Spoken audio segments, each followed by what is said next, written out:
Yeah, my earliest memory, when I think about looking back, it's looking at pictures when I was first born, and when my parents brought me home from the hospital, my dad had me in one hand and a basketball in the other hand. So it's really started from birth. And growing up, it was me and the guys essentially, and most of the time it was at family get-togethers. When my cousins were playing basketball, my dad started bringing me with him to play with the old guys who were probably younger than I am now. When I was about 8 years old, they used to play every Sunday and every Wednesday at this gym in our small town, and he would bring me along, and I would watch. And every year I'd ask to play, and they would always say no.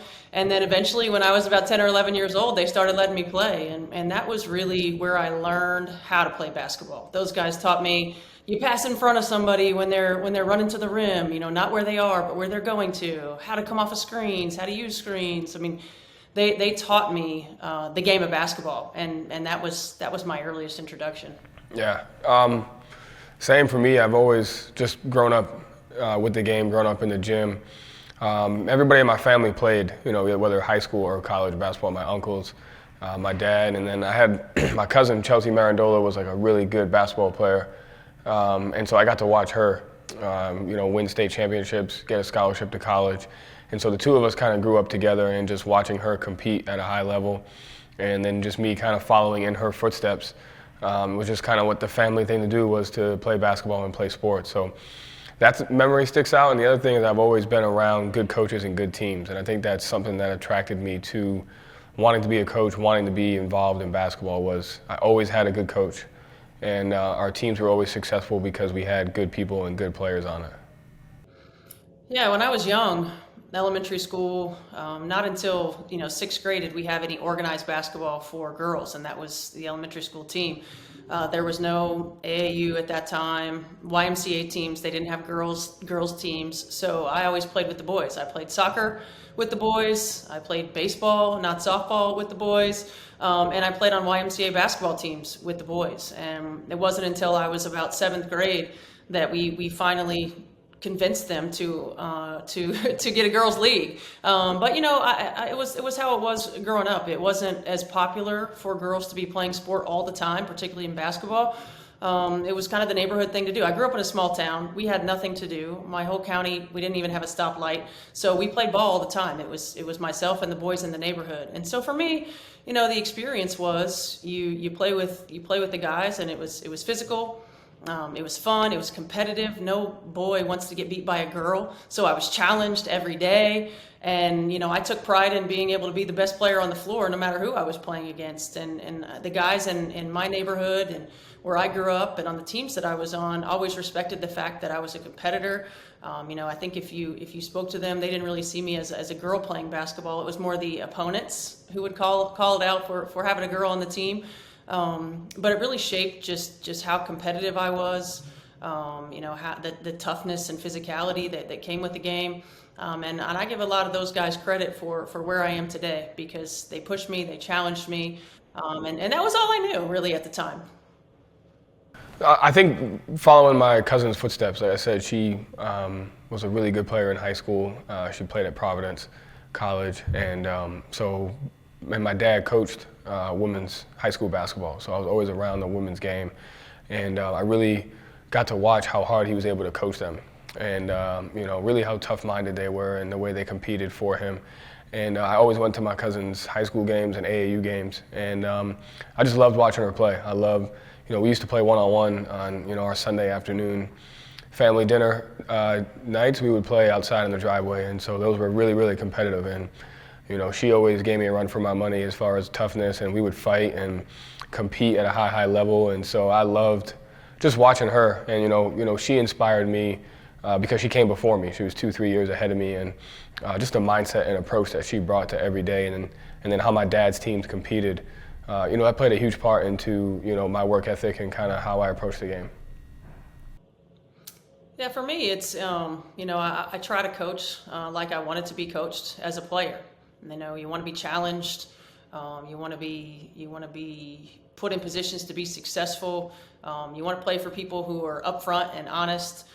with you, high level of communication, but push you to be the best that you can be. And I played in college for 3 coaches in 4 years. I played for a number of different coaches at the pro level. I worked with a lot of different people, and so with each one of those experiences, it kind of shapes who you want to become. Everyone from the old school coaches, look, I grew up in Indiana watching Bobby Knight, so from that kind of mentality to the new school and watching Brad and the evolution of what he has been able to do. And so for me, I try to be the coach that I wanted to play for, and I try to be a high communicator.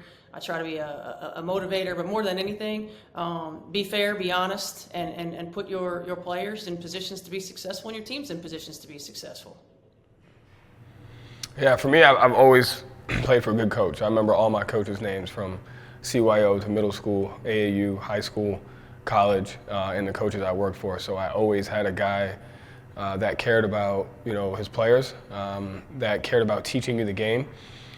Just really fundamentally sound, detailed coaches, and that kind of led to us having really good teams. And so because I've always had a positive experience with coaches and how they've impacted me and our teammates on and off the court, it was something that I wanted to be able to give back, regardless of what level you're at, because I think whether it's college or whether it's the NBA or the WNBA, you have to have relationship management. You have to show that you care about your guys, and you have to show that you can hold them accountable and try and help them get better. Yeah, for me, I think everybody that I played for impacted me. But when I think about mentors and people that I really look to for guidance and talk to frequently, Lynn Dunn was one of the highlights for me. Playing for her, coaching with her with the Indiana Fever. She's been a mentor to so many coaches, and she was somebody who did challenge and hold her team accountable. She's a student of the game. She's a student of life.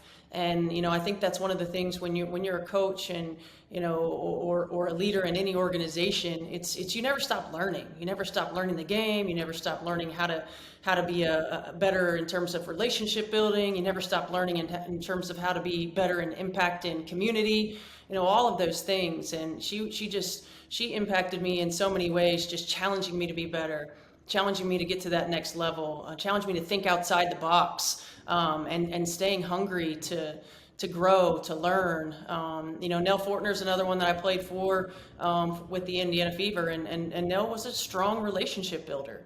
She was somebody who you knew loved you and you knew cared about you, and how important that is as a player to understand that and to feel that. And so I took that in terms of relationship building and character and all of the things that come into play that aren't X's and O's, right? And aren't challenging and motivating. Carolyn Peck, who I won a national championship with at Purdue, high level motivation, just the energy that she comes in with every day. And, oftentimes it's hard as a coach to create your own energy, but that's what we have to do. And that's what you do as a player. You have to create your own energy.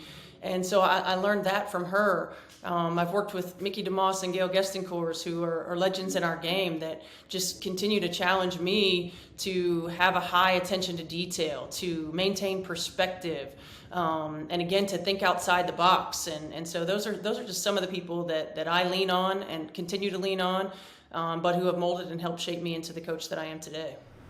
Yeah, I think it's important to constantly adjust your coaching identity to the people that you've either played for or worked for. And anybody can learn from anybody. And I think studying coaches, you can kind of pick up the way a team plays is a reflection of their coach. And so that's kind of how the lens I try to look at it, by studying different people. And my high school coach, Coach Gomes, I still remember he handed us a sheet of paper that was the 15 principles for our man-to-man defense. And so we went through each and every one, and his fundamentals and details. And Coach Beilein's player development, Coach Huggins' relationship management with his best players, and working for Brad and watching him be detailed in his preparation and being process-oriented. Everybody I've been around, I've tried to take what their strengths were and use them, because I think you can learn from everybody, and I'm a product of all of those coaches. Yeah, I think, you learn a lot every year. And when you start out young in the business with aspirations to be a head coach, sometimes you forget and skip steps, right? You're thinking so much about what you want to do that you aren't quite focused on what is in front of you. And I think that's the journey of an assistant coach, is first and foremost continuing to grow in your role in helping your head coach be the best that they can be, and whatever it is that they need from you at each step in your career, to continue to grow in the game and studying the game and learning the nuances of the game. Look, the game changes, the game evolves, and we have to, as coaches, evolve, as the game evolves, to be in detailed oriented.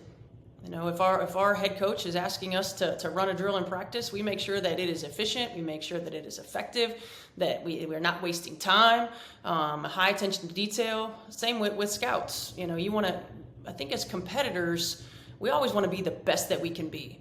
So, competing in a scout, like nobody wants to lose a scout. So how are we preparing our players the best we can when it comes to scouting our opponents and making sure that we're ready for anything that might come our way.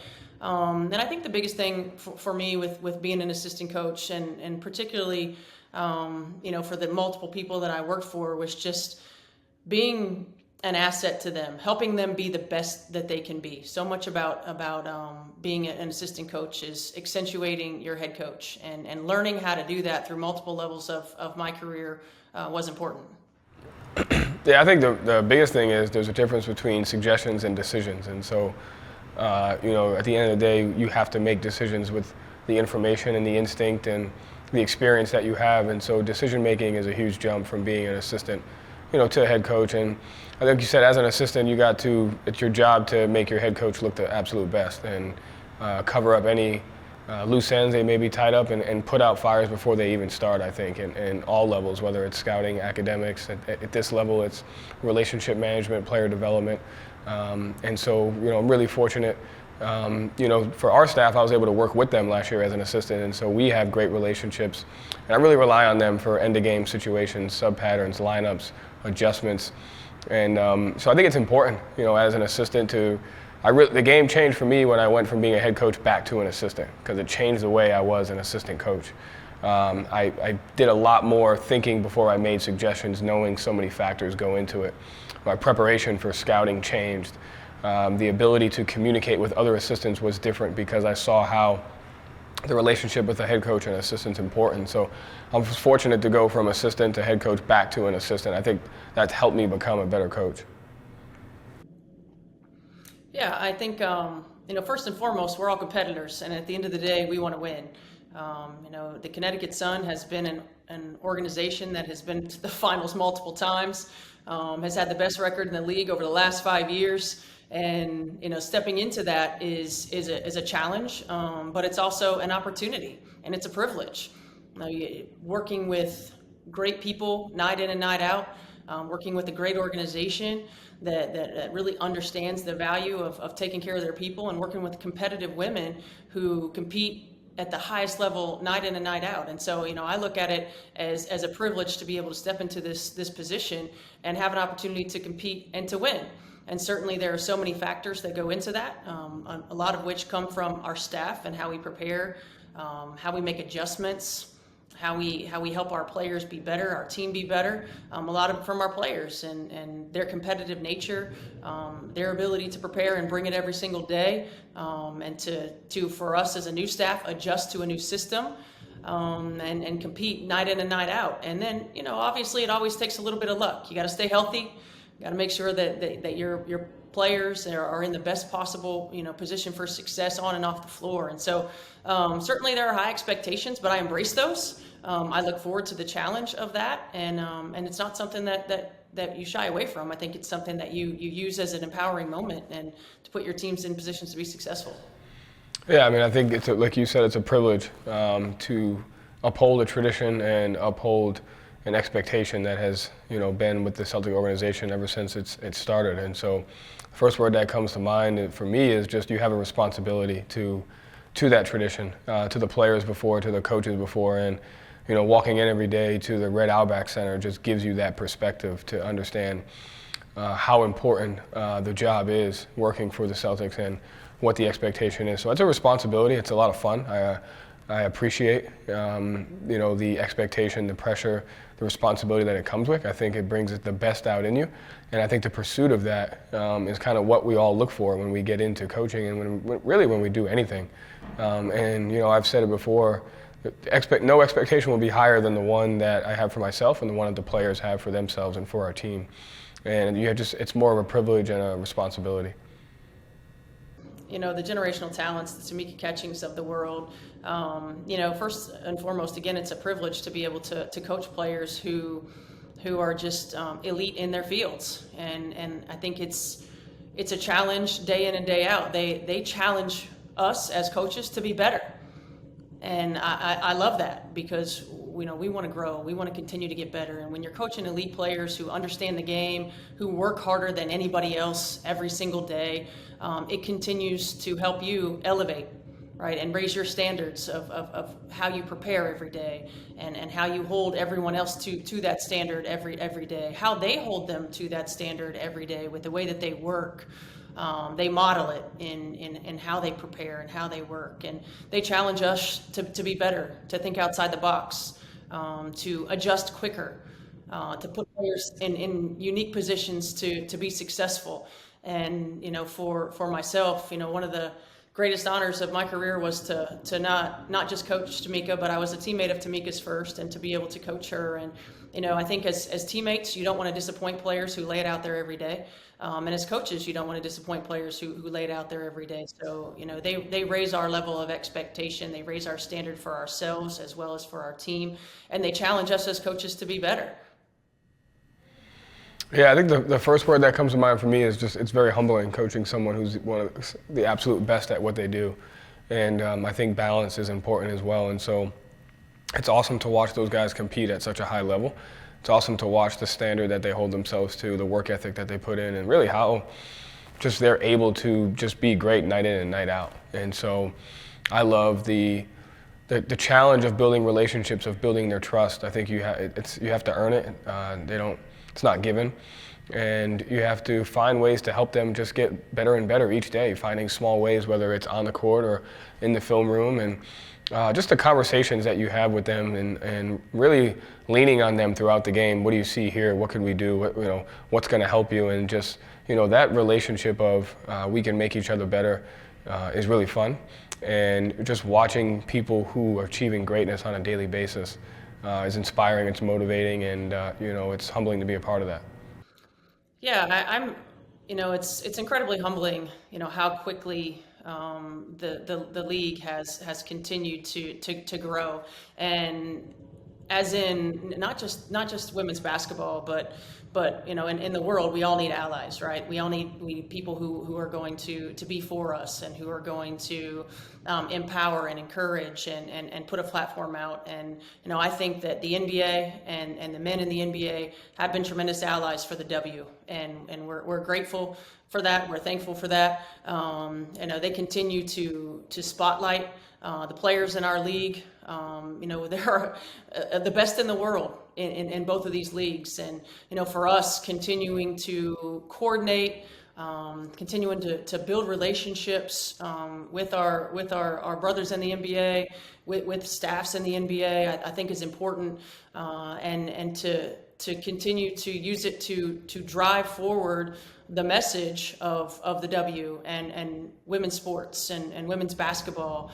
I think it shifted, the needle shifted in the bubble. The needle shifted during COVID. The needle shifted in terms of coming together collectively for social justice. And, we are all, I think, aligned in terms of competitiveness, the things that we believe in, the things that are important to us. And the more that we can come together to use our platforms to educate, empower in all of these areas, I think that it's great for not just our leagues and not just for women's basketball and women's sport, but it's great for humanity.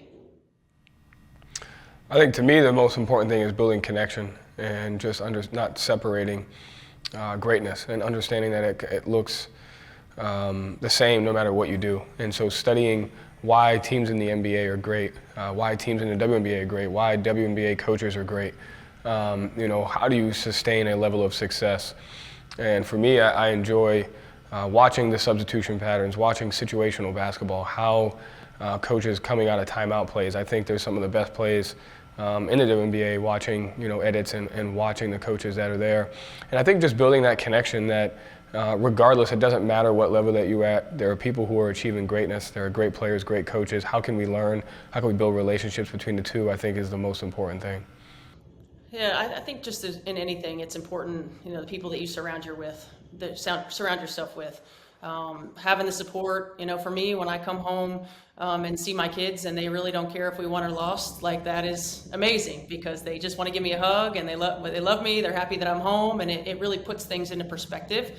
And it allows me to refresh. It allows me to recuperate, and then go to work the next day, with a little bit of a renewed mindset. Also the people who challenge us every day. My family, my siblings who played sport as well, my parents, my support staff.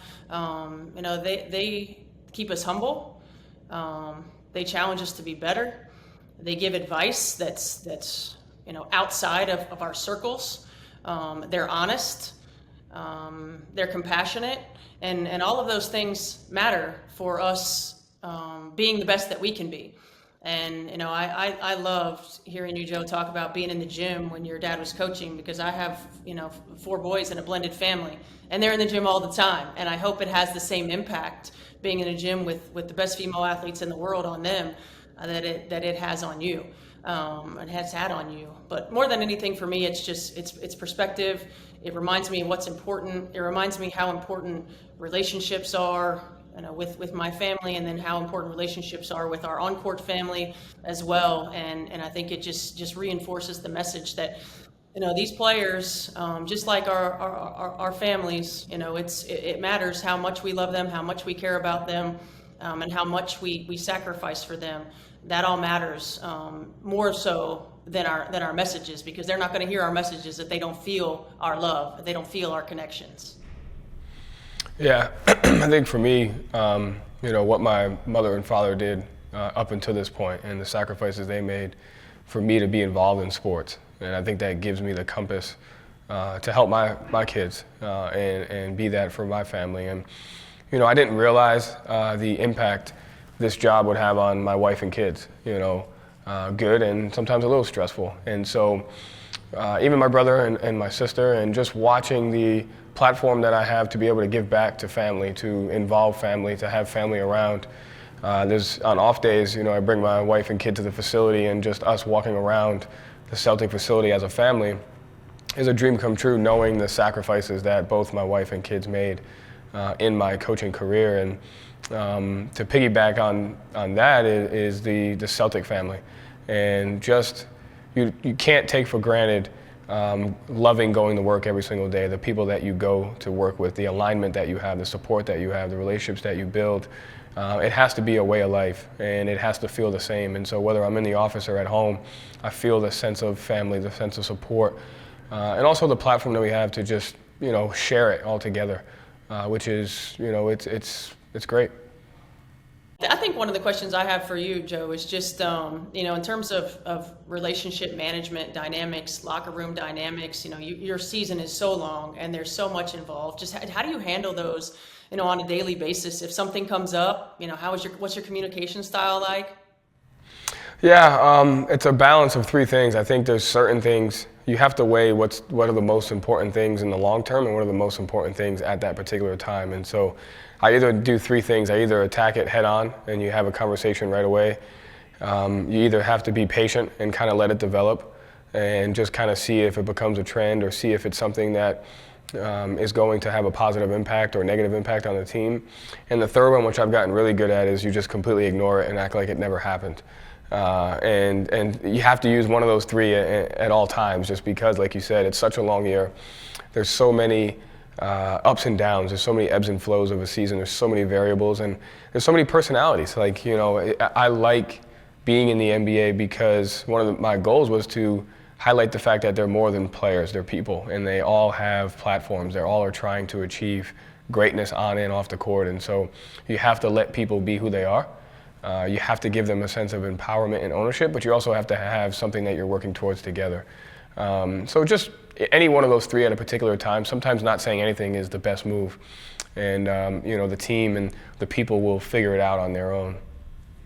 What has been a challenge? Your season's is much shorter than ours, And so how do you generate a culture? How do you generate leadership, teamwork? How do you get your team being to the absolute best that it can in such a short period of time? Yeah, that is the toughest part. Our players go overseas in the off season, so we really only get to, particularly now with me as a new coach. At least when I was with Indiana, I had been there for 4 years before I took over, so I had a relationship with the core group for the most part. So now it's doing as much communicating as we can with them overseas. I went overseas in January and met with some of them while I was over there, trying to build relationship as much as we can from a distance. And then we'll do a lot of relationship building, one-on-ones, get on the floor, individual workouts, all of those things to try to build it as quickly as possible. Now, I'm very fortunate because this is a team whose core group has been together for the most part, so they know one another. They're excited about a new voice. They're excited about a new direction. So that's a good thing. But as you know, it takes time to build those relationships, and we have to fast forward it, and that makes it really tough. I think, going back to earlier, it's trying to just be honest, be transparent, and have strong two-way communication. So much about communication is being able to hear, being able to listen, being able to understand, being able to empathize, and so we, as a staff and myself, included, we'll try to do that right away with our group once we get together. What's the best part about your job?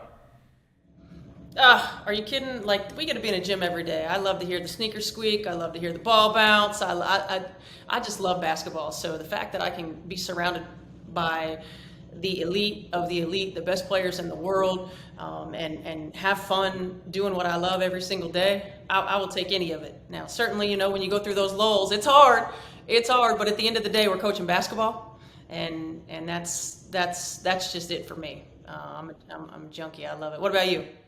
I think just, my hometown team, the responsibility of coaching an organization that has been so successful. And it's so serious that you can't take yourself too serious while doing it. I think that's like the one thing I always remind myself is. And so, just pulling up every day and seeing, like you said, Red Auerbach, the Celtics logo, what it stands for, the banners, having the responsibility to help push that forward is the most fun.